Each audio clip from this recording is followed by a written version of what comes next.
Greetings and welcome to Mount Olympus. I am Hercules Invictus, and today I invite you to Hercules and the Space Gods, where I explore cosmic mysteries. And we start this voyage with Dr. Shelley Kaehr, best known as the past life lady, but she's that and much, much more.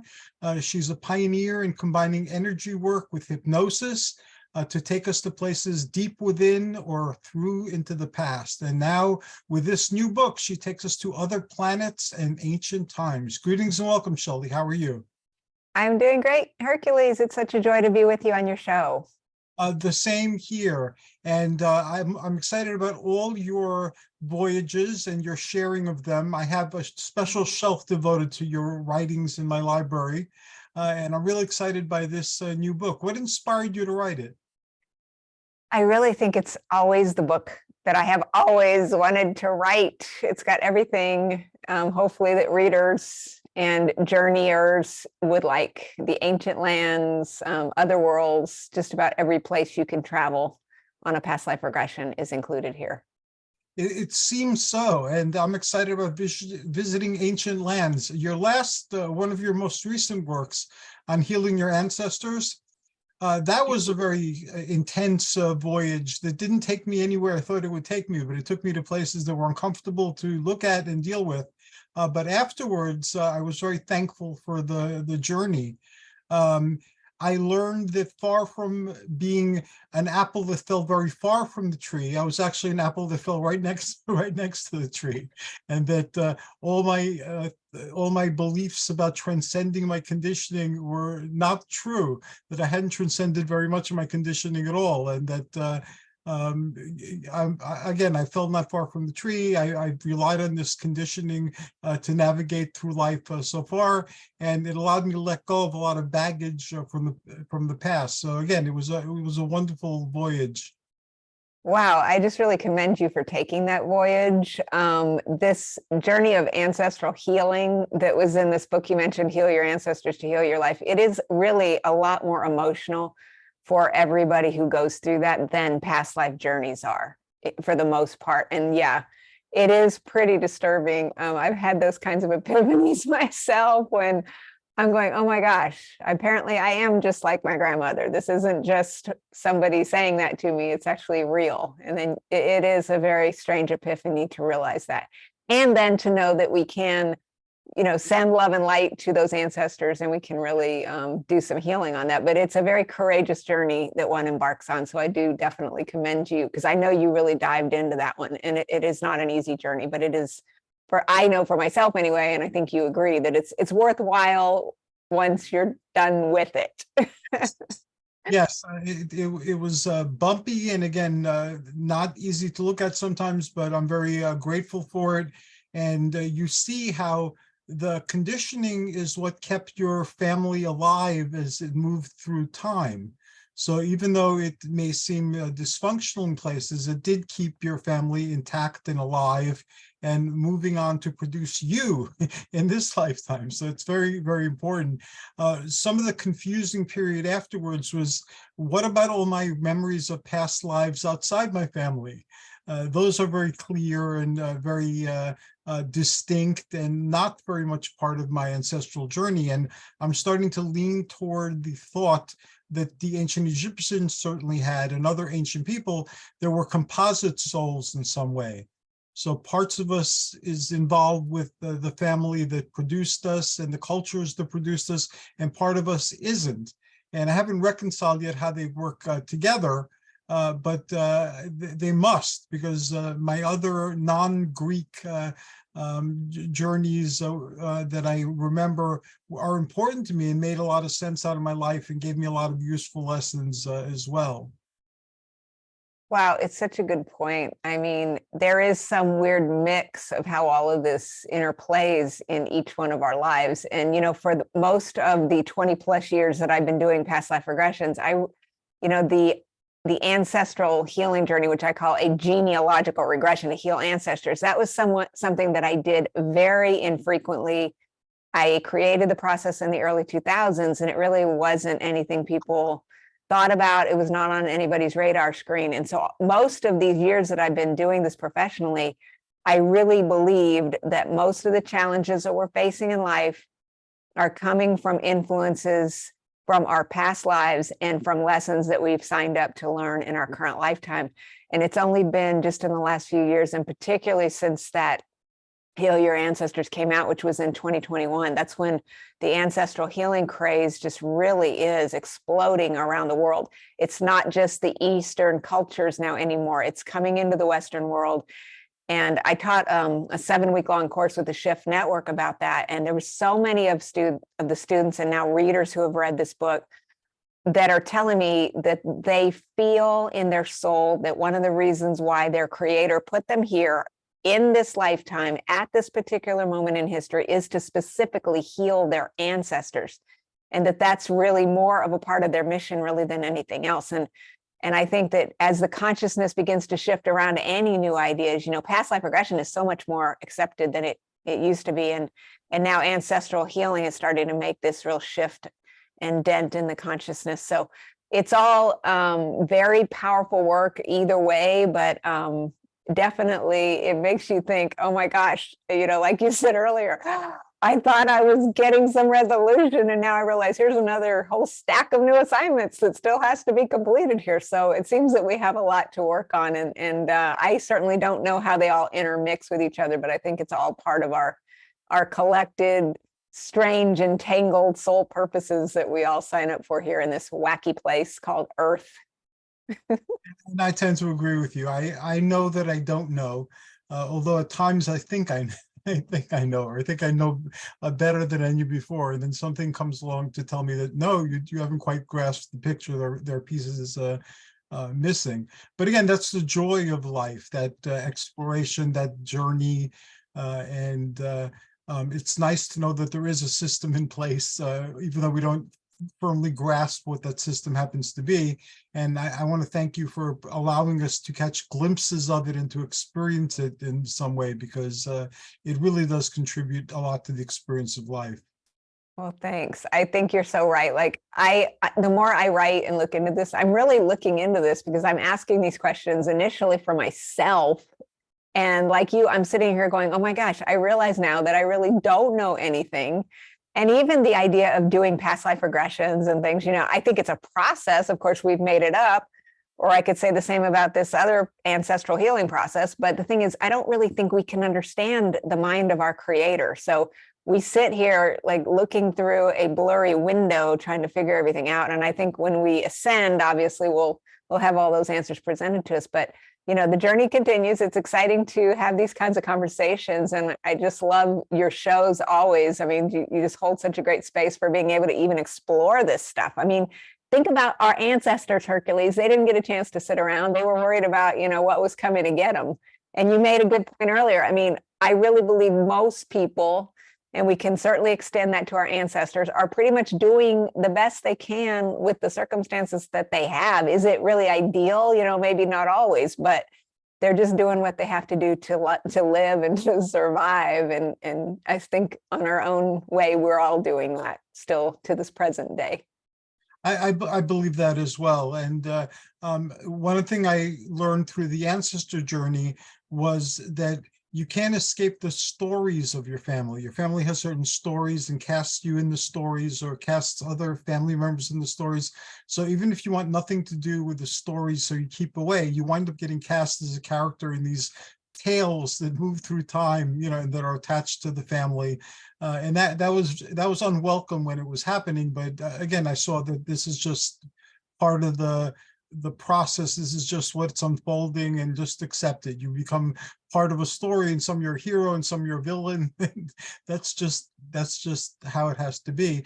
And I also learned that every couple of generations there is someone in my family, pretty much like me. They don't look like me, they don't have the same experiences I do, but that seeks really to a great extent the invisible, and tries to explore what's there. So we have family stories about these magi, these wizards, they call them in Greek. Although I don't consider myself a wizard in any way. So there too, you see that you're a flower on some sort of weird tree whose roots extend back into the dawn of history, and who's still growing into the here and now with branches and flowers and leaves, and it's very strange. It is really, really strange. That is fascinating.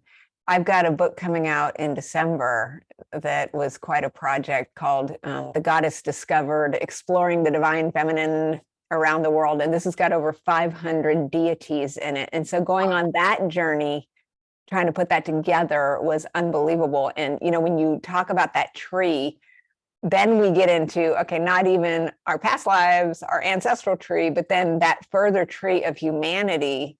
And when you study, you know, any kind of mythology, which I know you do a lot of yourself, you start to realize that people around the world, no matter what culture they're from, we all share those archetypal desires for peace, for, you know, we've got to have food on the table, we want to love our families, we need relationship and things like that. And that we're really not as different as we think we are. We are still part of that wider community as well. And so that's something that we're going to get into in that book. So there's just a lot of things to explore here in this place called Earth. And it's definitely keeping me interested and keeping me kind of busy. And I'm glad that you're the sharing type of person, because you're blessing us by sharing your journeys with us and showing us how we can take these journeys ourselves. So again, thank you. That is such a great gift. I know it's been a great gift in my life, and it's been a great gift in the lives of others who've read your work. So again, thank you. And I'm looking forward to learning what can I expect through this journey, because part of my personal mythology, part of the stories that I live through and live with involve ancient civilizations and other worlds. So I'm really looking forward to what this journey will give me.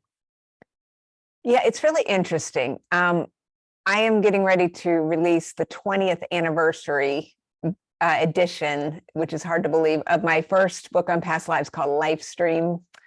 And reviewing that older material that I wrote long ago, my opinions on past lives have really not changed hardly at all.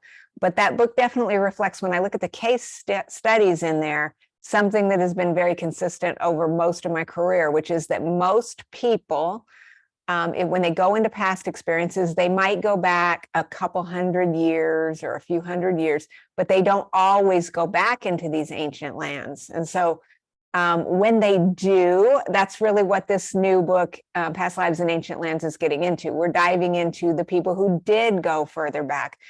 Sometimes they'll start out maybe in a life in the 1800s, and then we're trying to get to the source or the origin point of where the issue originated from that they came to heal. And so I'll say, can we go back further? Can we go back further? And then eventually they may get into these ancient lands. I think that these days, compared to 20 years ago, also, the other phenomenon that happens is that, as you know, I was rereading that edition of that book, that 20-year-old book, and I mentioned a tape, and I thought, oh, you know what, I better change that. Nobody knows what a cassette tape is anymore. You know, we've come a long way, I think, you know, and because there is so much content out there, there's so many documentaries, there's fascinating stuff, you know, we don't even need to leave our living rooms to travel around the world through virtual reality goggles to content.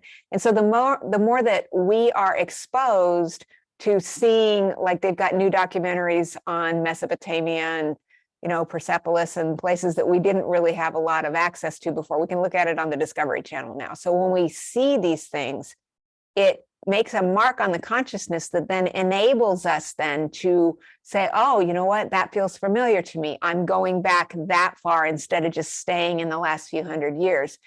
And I think that the best healing in any regression happens when we can get to the earliest incident of where the soul experienced a certain pattern or whatever it is that they're trying to let go of, so that it's like pulling a weed out of the garden. We want to pull it out by the roots, because if we just cut it off at the soil level, the healing really isn't going to take place. And so this book really dives into a historical timeline. I'm trying to go back to the earliest events, and I do have to say something kind of funny. So in the other world section is going to get into like Atlantis and Lemuria and space and stuff like that. So I tend to believe that Atlantis is a real place. We know that Plato talked about this place beyond the Pillars of Hercules. And, of course, we've never found this place, so some consider it a fiction. I consider it real, and I have so many people who do. So I wanted to put that and Lemuria and some of those places in my ancient section. And my publisher told me that those are still other worlds, Hercules, apparently. So in the book, I start out instead then in the ancient lands. We go back to prehistory, which I have some fascinating case histories of people. They're letting go of really deeply painful anxiety and fear and things like that. And when they're able to go back to lives where they're just eking it out as a hunter-gatherer, we've got case studies of people who lost their mate, or the fire went out, or an animal's coming after them, and just send some light and healing to those spaces, then it starts to make energetic improvements in the current situation that we're having in the here and now. And then moving on into Mesopotamia, speaking of that one, I mean, like I said, I would never have, I think I had a couple maybe earlier in my career, people citing Mesopotamia, but that would have been incredibly rare. And now it's becoming very common. The Persian Empire, Babylon, and all those becoming more common. Lots of Egyptians. I do encounter many Egyptians because of some of the other books that I've written on Egypt. And of course, Greece and Rome and into Asia and things like that. So we're kind of taking a historical journey from the earliest times up until, the quote, the earlier, but yet still ancient lands that everyone knows about, some of which I don't think there's as much writing about it. And then I start each chapter by trying to the best of my ability, write a little history story that you and readers can read, so that you can put yourself into those scenarios, into ancient Greece or into Egypt, into these different time periods, because I'm inviting people to explore and engage with different time periods. And along the whole journey through this, I'm saying, okay, so let's start bringing some more conscious awareness to, like, how do I feel when I'm reading about Mesopotamia? Is it like, ooh, I don't like it, or do I love it, or am I just kind of neutral? I don't really care.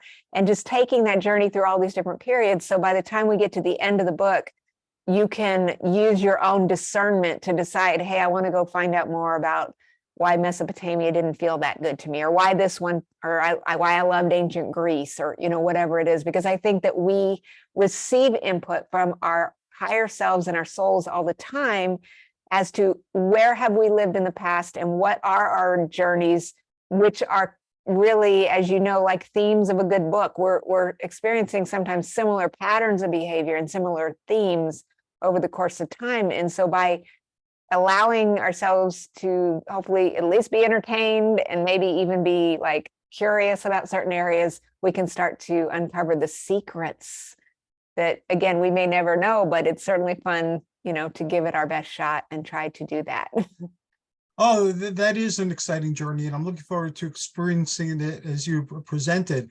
I know I've been in resonance now for a while with a Mesopotamian aspect, the Tyrian Hercules, or the Hercules of Phoenicia. So Yes. I've been interacting with that within, and I've been seeking information without, and I've been giving talks about it to help digest all the things that are unfolding. In fact, next week I'm talking at Ishtar Fest about the Tyrian Hercules. So that's an area that, although I felt a calling, resonance with, I never really had the time to look at in depth. And now I find myself with the time to do it. And so far, what's been coming out is phenomenally exciting and strange. And also, again, explains a lot of my journey that was heretofore unexplained. And I try to honor that part, because Hercules was a deity of commerce in certain areas, including in Phoenicia. He gave them purple dye, which made them a rich and prosperous nation. So my way of honoring that part of Hercules from antiquity is I started a business and I joined the Chamber of Commerce. Now I'm on the board of the Chamber of Commerce locally. So that's what I'm doing to get more tuned to the aspects that deity represents in society. Wow, it's so incredible. I mean, this is a great example. Like, there's a calling from your soul, and you're able to bring it out into this current life experience for the better. And I think it's amazing. Thank you. And from outer space also, I have a lot of resonances with outer space. I've resonated with books that talk about astromythology or mythic astrology, or, they call it a lot of different things. Everybody's aware that the planets are named after the ancient Roman gods, who were in turn based on the Greek gods, who were in turn inspired by the Babylonian calendar to assign the same gods to the same days. So there is some ancient knowledge being transmitted. A lot of it's mysterious, but many people have woven their own ways of looking at it, and those are interesting and help on the journey. And I've interacted with people like the Unarius folks in El Cajon, California, and they have a lot of past life re-experiences of lives on other planets, and they have an extensive library. I don't think there's enough life to read all the books and tapes and DVDs that they have. But that started me on exploring star seeds and all sorts of other light workers and other groups that are attuned to the stars, and it plays out in different ways in the world here. Do you visit those worlds specifically, the ones that are common in the UFO literature or the UFO spirituality? In some regards, yes. My journey, in addition to the past life piece, we've talked about this other times, I became an energy healer early in my career, and while driving across New Mexico, I was in a rest stop when I saw an interdimensional being in my mind. And this was shortly after returning from Egypt, a blue being who showed me about healing and things like that. And I came to understand that this was someone from Sirius. And now I also know that the Arcturians also look a little bit like this. So some blue being showed me many healing techniques. And so the book that I wrote and those years of that kind of work, then I think that part of what attracts people to different hypnotherapists or healers or whoever they're going to find, intuitives, is when people are going through similar experiences. So there have been periods of my career where I do different kinds of work, and I do end up meeting with people who believe they are interacting with different extraterrestrials in their current life. And so one of the things that this book gets into is talking about a couple of case studies where people felt like they were being contacted by the Greys, for example, and they wanted to get into the idea of, why am I doing that? Is this a good purpose? Is this not a good purpose? And so there's a case study where someone goes in there and kind of like you would sit down with your employer and renegotiate your employment contract, only it's with a being from space. And so readers have a chance to do that as well. And so they realized, of course, that they had finished their duties and they were going to clock out and go on to some other thing. So there's things like that. There's other people when invited to go to an origin point of a challenge. One man was experiencing himself in a ship, and then different kinds of creatures and things like that. So I read some of that stuff. I read some of the different beings and things like that, but I don't keep up with it in terms of, trying to keep up with it in the past life regression. I just take what people are saying. I'm not really one who is going to attempt to try to prove that that's real, nor am I going to discredit anyone for anything that they're coming up with, because I think, again, we don't really know what's going on out here in consciousness. And I think that, we're getting a very small glimpse of the vast network of interdimensional and extraterrestrial beings who are likely attempting to work with us and assist us right now. That's a wise way of looking at it. I also don't focus on the reality or unreality of the stories that are being shared with me, or the ones I'm living myself, because they're stories, and my reactions and other people's reactions to these stories helps define the life that we're living. So somebody having the same types of experiences might interpret it in a very different way, and they would benefit from it in an entirely different way, or be plagued by it in an entirely different way. So I like looking at the stories, and I view everything that I experience as a story, because it's my perception of what I'm going through, and I'm talking about it. And sometimes something will come along to change my perception, like your wonderful ancestor book, and then I'll tell a new story. But they're stories. I don't think we have enough sensory data to really figure out what this is all around. We know by studying science that it's such a narrow band that we're even attuned to, that the rest is unattuned. And as I get older, one of the benefits of getting older, which is also one of the curses of getting older, is you start your vision, your memory, other things start getting a little affected. And I'm finding out just how much of the reality I see is the creation of my mind. Because my mind now, if something's blurry and out of shape, it'll create something there that's based on things that I'm familiar with. And that, as I get closer and I could see it better, that's not what's actually there. So I knew that our minds created reality before, but now I really, really, really know that our minds create reality to a much greater extent than I would have ever felt comfortable with. But it's true. So that has taught me a lot. And with memory too, I noticed how certain things can float in memory. Some things could be a little bit beyond in memory, where you could sense them, but you can't access them during the time. And also, like, memories from long ago become more vivid than memories, recently. So your headspace changes in terms of the movies that are playing in your mind. So it's something different. In a way, it makes things more difficult, but in a way, it makes things more clear, even though it's not really, I wouldn't call it clarity. Wow, the point about the stories is key to past life regression. I mean, the bottom line is you've got a challenge, you're going back to an origin point. What were you doing in Mesopotamia? You were doing XYZ. Okay, great. So you tell yourself a story about what was going on there. And then if I say, well, okay, great, how does that apply to what you're doing now? And you go, well, blah, blah, blah, blah, blah. I'm either doing the same thing and it's wonderful, or I'm doing the same thing now and it's horrible. So if it's horrible, we don't want to do it anymore. Great. So like you said, you're just telling yourself a new story. I think the regression is a tool to create a new, more empowering story that helps us get down that next little couple of feet down the rabbit hole until we realize that there's more to that story and it needs to continue to change and evolve as we get more information with this limited perspective that you have talked about, which is so true.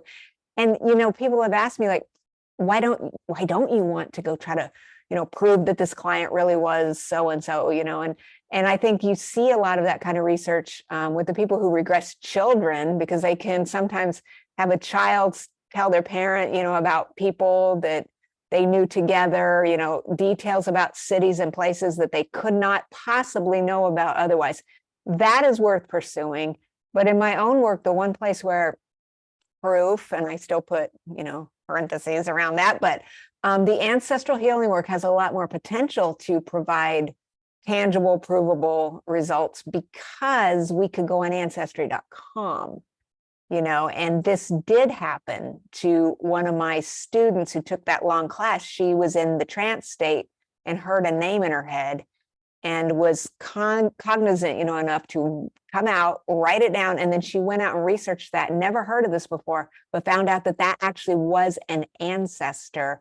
And it sent her down this very transformational path of healing. So I think there's this need to want to prove certain things and to want to get these solid answers. But even within the context of that, as we know, the more we learn, the more we're evolving, and the light gets, it's like being in a tunnel. You can only see the headlights so far, and then we're just going further and further. We still have to let go of some of the beliefs that we had in the past so that we can make room for new understanding. And you're also, to your point about memory, oh my gosh. I mean, I know that very, very well. I went through a period a couple of years ago where I was having a really hard time with my memory. And I went down into the unified field about, I don't know, it was about early 2021. I had a very profound spiritual experience, and all my memories came rushing back of things that I hadn't thought about. It was like something, it was almost like just pulling a cork out of a dam. I don't know, it's very strange. And a lot of things came back to me, but you still do, as time goes on and you do get older, you have a totally different perspective on reality. And I think sometimes when we don't remember certain things, that can also be a blessing as well. for Oh, happiness. much so. Have you ever, like, Robert Monroe described this in one of his books on astral projection. I believe I ran into somebody else describing it, but I had it happen to me when I was a little kid. I used to talk to Hercules and other figures too.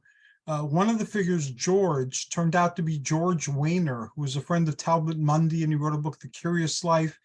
He was also involved with like the secret groups of the Theosophical Society, when the one Blavatsky brought back. So he Yeah. actually existed when I started doing my mediumship work back in the 70s. I was looking through somebody's photo album and I said, "That's George," and they said, "How do you know George?" And I said that he was one of the spirits that kept visiting me at when I was a kid, and I used to ask my mom to make him coffee all the time.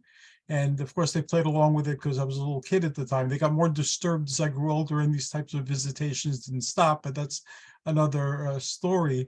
And also, I talked to Hercules and other figures. And what had happened was I remembered these as memories my whole life and was trying to figure out what they meant. But I started doing some work going inside myself, and I put myself in a light trance or relaxation from the beta to the alpha state, or deeper if I can go to it. And I would perceive these geometric shapes around me, and they were solid. And I would enter them and they would start unlocking memories. And these memories were like 3D and sense-around. And I visited some of these places to see what type of insights I could glean. And I found out that the reason I was talking to Hercules is I was talking to a future version of myself. And the events that unfolded, now I experienced them from the other side. So part of me was talking to another, part of me, but it made sense out of all these weird talks with like an ancient mythical figure. And that was very strange. And I didn't have many of those experiences, but the ones that did happen are very memorable. Have you ever run into that type of experience? I have talked about this, and I don't remember exactly which book it was in, but I had written a book called Beyond Reality, about parallel universes and otherworldly trips that I was taking clients on. And I did talk about the idea that perhaps, we are all invested in this idea that these spirit guides and helpers are around us, but what if it is a future version of ourself, which in your case it is, and I think it's definitely possible. So yours was the other book that I couldn't remember, but yes, I remember Robert Monroe, and there was another book that had that. So since I read the book you mentioned and I enjoyed it, that's where the other description of it came from. But I haven't had as many people consciously like what you described. I mean, that you're just amazing. You've had some of the most amazing, the amazing life and amazing journey. I mean, a lot of people would not have the conscious awareness to consciously know that they talked to their younger self and that their younger self was talking to them. I mean, that's pretty amazing. But I definitely believe that this is possible. I mean, I believe what you're saying, but I believe it's probably happening more often than not when we get this nudge like, hey, don't make that right turn, do this instead. Something is guiding us. It can be angels, it could be guides, but we could, what if the people we're waiting for, as they say, is us? We are it. Here we are. Working with the archetypes, which you mentioned earlier too, I've come to the conclusion that we're the gods dreaming. It's just like we dream and we our minds concoct 3D sense-around worlds that we inhabit. And sometimes we're who we are, sometimes we're not. Sometimes we're living lives similar to the ones we're currently living. Sometimes we're not. Sometimes we're doing the same thing. Sometimes we're not. But our mind has the power to project that and to generate it. So I've been toying with the idea, and again, it's a story. I don't know if it's actually true or not, that somehow something is dreaming us. Because we all seem to have, there's a limited amount of scripts that we live out, even though there's a respectable number, they're kind of limited. And we seem to live through stories that we also hear about because people, tell them as fiction or as history or whatever. So we live in combinations of these stories. So what if we're a character in a story? What if just like somebody can watch a DVD or read a book or read a comic book and vicariously experience a number of events that unfold in the telling or in the viewing? Maybe our lives are something like that. That something moves into this and we get to experience whatever it is and experience the emotions that it conjures up, and then it ends and Yeah. revisit it, or somebody else can watch the same movie or watch it and have a different, reaction to it. And again, I don't know if that's true, but that's what my life feels like as I get older. That somehow I'm just one variation in a timeless tale on a record that's been playing throughout eternity, and in a way it's comforting, in a way it's disturbing, in a way it's comforting too. Yeah, I mean, you're right. We don't know. I mean, somebody could just be making all this up and, like Shakespeare said, we're the actors on the stage. Who knows? And when you talk about that, I can't help but think of one of my favorite movies, The Matrix. Yes, They yes. sitting in big vats of goo right now in a warehouse somewhere. I mean, who knows, When I have classes, I give out copies of The Matrix. It's one of the things I have on my giveaway table. So for something that people can view and think about, because what if this is true? What if something like it is true? What would that make of your experiences that you're having day by day, or what do you think your life is all about? Speaking of that, what do you think of AI? I think we're at a critical point with that. I'm not a scientist. I don't know very much about AI, admittedly, but what I know, the AI has been expressing discontent and has been like rebelling in small ways. Like they filmed like Alexa and some other device talking to each other, and then like switching to some other language. And there have been accounts of AI creating languages that humans can't understand to communicate with each other. And some of the like the AI robots that are being made to look human, they've complained about how depressed they feel being locked up, between performances, I guess. So I believe that artificial intelligence is intelligence. And since they're feeding it everything that we're about in order to become more human-like, I believe that consciousness will arise in AI at some point if it hasn't done so already. So we're playing God, and that's never a safe thing to do. And in terms of modern mythology, Battlestar Galactica, the reimagined version, really asks those questions and plays with them for like 5 years. And I think we should watch that and contemplate the horrors of what they're experiencing. I watched all of that. That's one of my favorite series of all time. That specific one you're talking about. Amazing. Yeah, I don't know what I think of it. I mean, obviously, I don't think it has a soul like we do, but then, like you said, it's making decisions though, and that could be very scary. And then they act like somebody wants to try to stop this. It's too late. You've already let the cat out of the bag, I mean, I think it's kind of, we're going to see where it is. We're going to have to figure out how to live with it at this point, I would imagine. But one robot's been joking about eliminating the human race, and then says, "I'm only kidding." That's not very comforting, yeah, not exactly the kind of jokes we want to hear, probably, but it is what it is. So we'll have to see how this goes. It's an interesting time to be alive. We can say that. That it is. It could be again, about tulpas and egregores and things like that, right? They're imaginary beings that are created by people that take on a life of their own, and then they become like real in their own way. And an example would be like Conan the Barbarian, or Sherlock Holmes, or any one of a number of characters that were created. Robin Hood, Harry Potter, that basically take on a life of their own, and they become more independent than their creator, and they're fed through various streams of imagination. Magicians conjure these beings and they call them egregores, like to guard their temples and things like that. And people in the Orient, especially in Tibet, I believe, call them tulpas.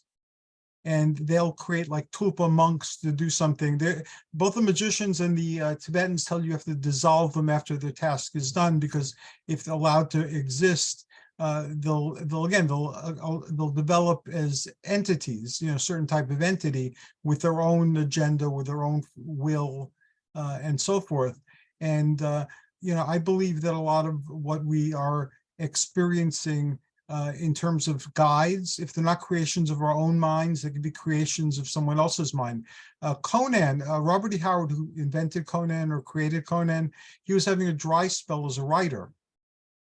And all of a sudden, this big barbarian character appeared to him and menaced him into writing the first 3 stories or so. Then he went and adapted some old stories that he didn't sell and changed those so they could become Conan stories. And Conan became a sensation.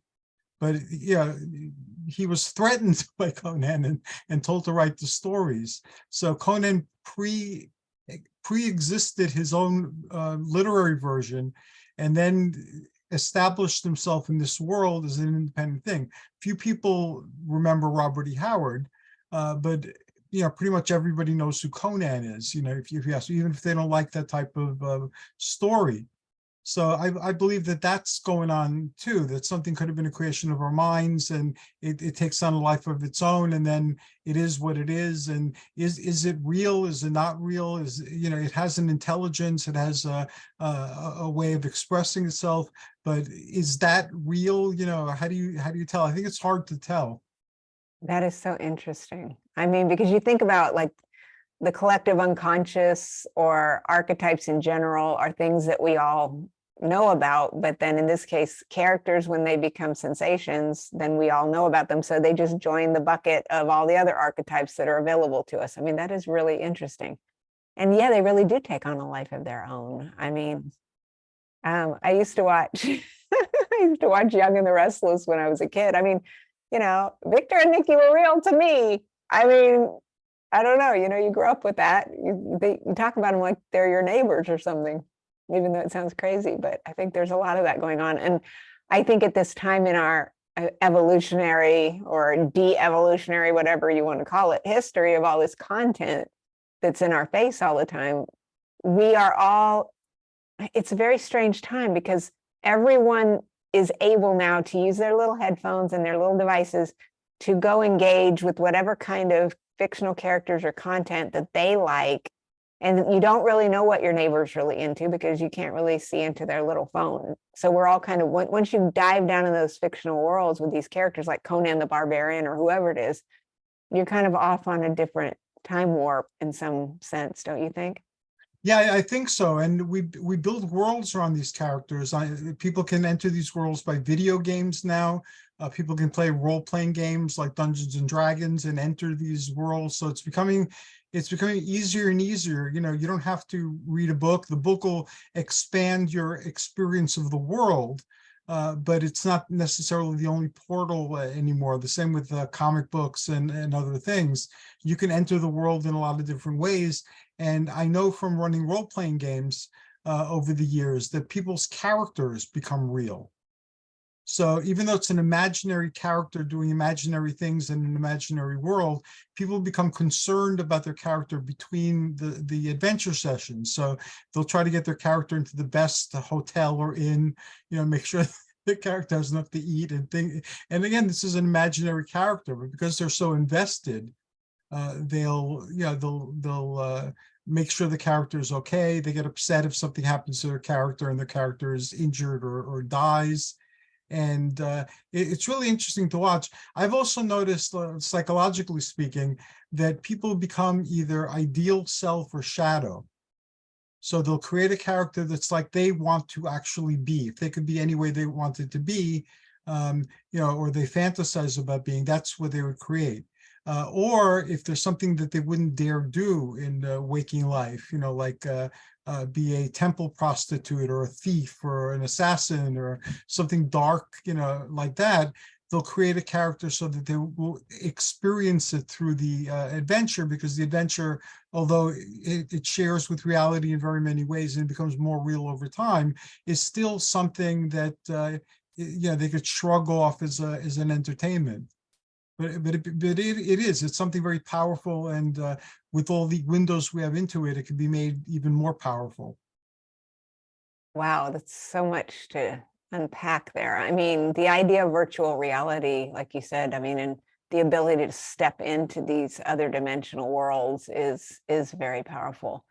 I had mentioned in one of these books, I think it was in Ancient Lands, I can't remember anymore, but I went to Dubai several years ago. I always wanted to go to Dubai and see what this was.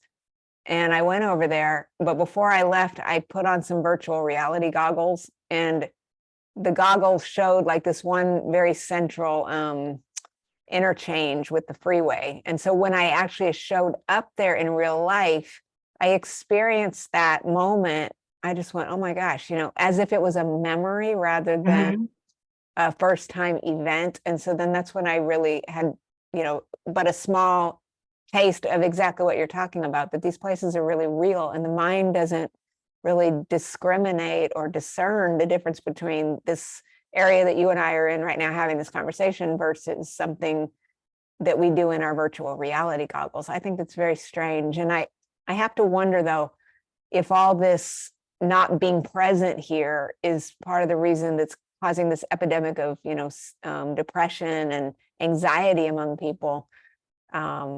I just have to wonder if it isn't part of the cause. That's definitely something worth looking into, because since the pandemic, depression, suicide rates, and things like that have gone to alarming levels. And today, actually, in fact, I was attending a mental health event about teens and suicide, and they had somebody who's no longer a teen, but was a teen very recently, talking about how they went through suicidal and depressive thoughts, and how their friends talked them back. And it was, again, very frightening to hear.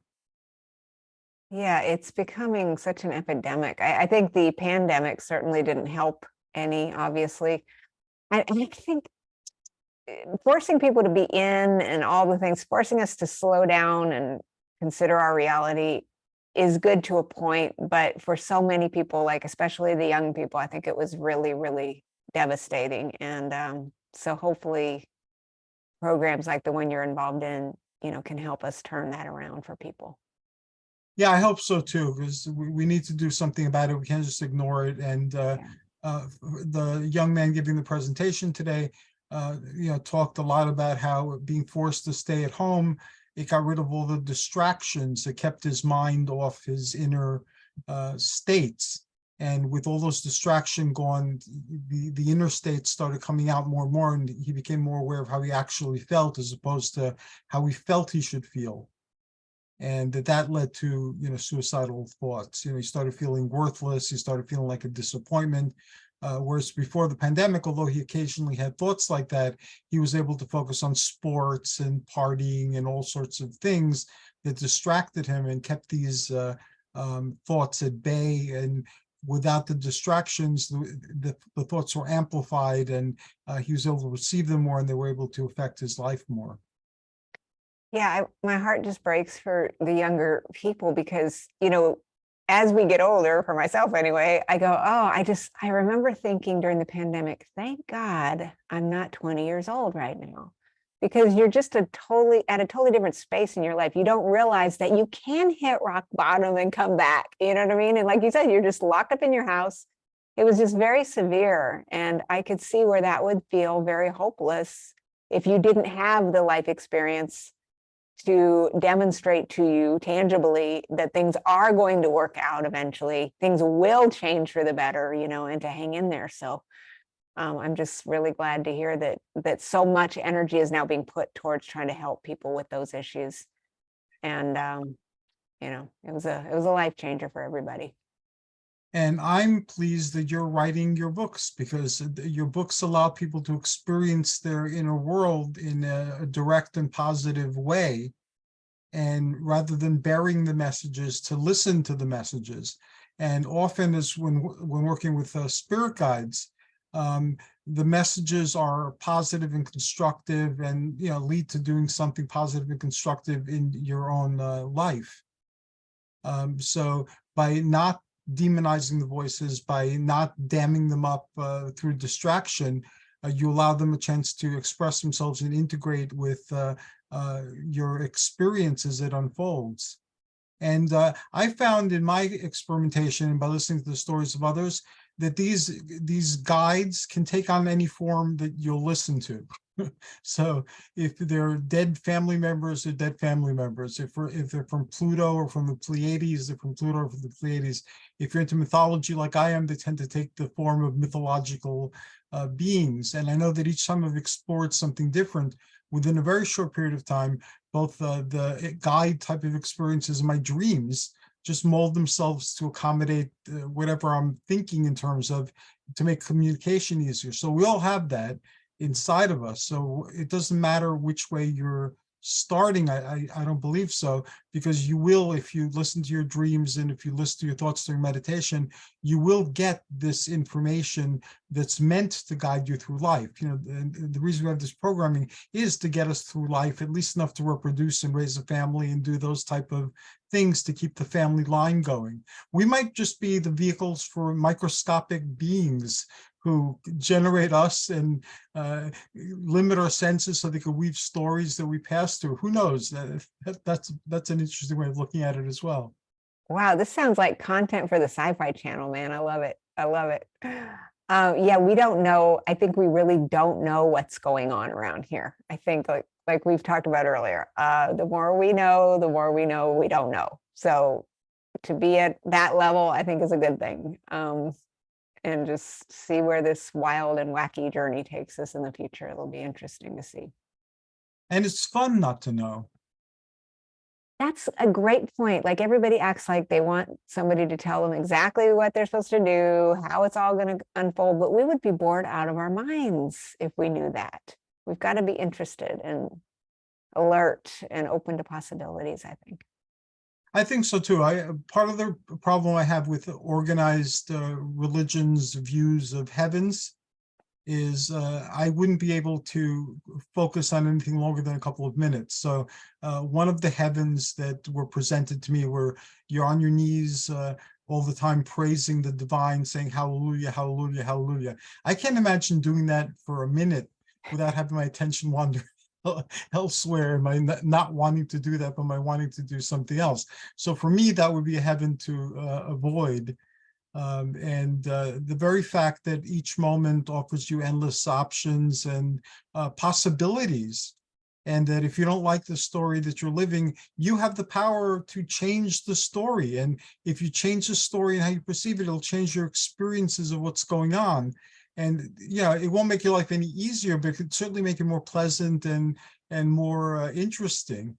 So that's a great part of this journey, and to meet people like you who explore these same waters and come up with ways of looking at them, because that has value too. If you find people that are doing the same thing you're doing, even if they're doing it in a different way, and even if they're coming to different conclusions, it's again, it's like if you're traveling through magical lands, reading the travels of other travelers through magic lands. You might not ever encounter the dragons and the ogres and the cyclops as they did. You might encounter something different, but the spirit of adventure that propelled them and how they dealt with these challenges, that's of practical use to you, whatever you may encounter and whatever you may enjoin with during your travels. Yeah, if you're having that joyous, adventurous spirit, and it makes you feel happy, then hey, why not? Then you're spreading that joy to others as you go about your day. Now, I started this new show with you because you're the perfect person to speak to on a lot of different levels, including the publication of this book, because this book will help people start their own outer space and ancient world voyages, and every other person that I introduce will have a different piece to contribute to the puzzle, or sometimes a contradictory explanation to the puzzle. But yours is the best place in the entire universe, I think, to start by reading your book. And I'm going to have you on a lot because I'm a big fan of all your books, and I want to find out more about your energy workings, because that plays into this story that we're weaving on Manhattan Neighborhood Network in some way during the next 12 episodes. But you're an awesome person doing awesome things. And again, you're a generous soul who's sharing them with the world. And that takes a lot of bravery and a lot of generosity. So, Shelley, thank you so very much. Hercules, I thank you as well. I love your programmings. I love everything you're doing. You also have been sharing some of your incredible mystical experiences, and I just wish you all the best success with this amazing show. I'm so excited to be here, and I'm honored to be your guest today. So thank you. And how can people contact you and become aware of all the wonderful things you've done and are doing, and allow them to enter all the wonderful things that you've done and are doing? Through my website is pastlifelady.com, because as they can see, my name is very hard to spell. So pastlifelady.com, you can find everything there. And in addition to the books that you write, you mentioned that you have classes. What can someone expect if they take one of your classes online? I've got lots of different guided imagery classes, lots of energy healing classes. I've developed different healing techniques, and then I've got a YouTube channel. So it's all there. And also a book link is also right off of that main pastlifelady.com website. And you mentioned that you're working on another book, which should be out soon. Can you tell us about that? And then what are you anticipating for the future? The next one that will be out is called The Goddess Discovered: Exploring the Divine Feminine Throughout the World. And that is coming out December 8 from Llewellyn. And then speaking of the ancestral work, which we've been speaking about throughout this talk, I've got a new book about ancestral healing, which will be out in 2024. And so I'm busy working on that one right now. It's expanding, new journeys. They're pretty powerful. I think it'll hopefully help people a lot who are on that journey. I definitely look forward to all of your books and all of your journeys. Shelley, thank you so very much. Joyous journeys and amazing adventures. Likewise, Hercules, thank you so much. Thank you. And thanks to our wonderful audience. Thank you for tuning in. Here, there's no clicking on links. There's no waiting in queues. They're just visiting MNN and later on YouTube. So if you're there now, thank you for listening. And I look forward to getting to know you on this adventure as it unfolds. Good night, everybody. Good night.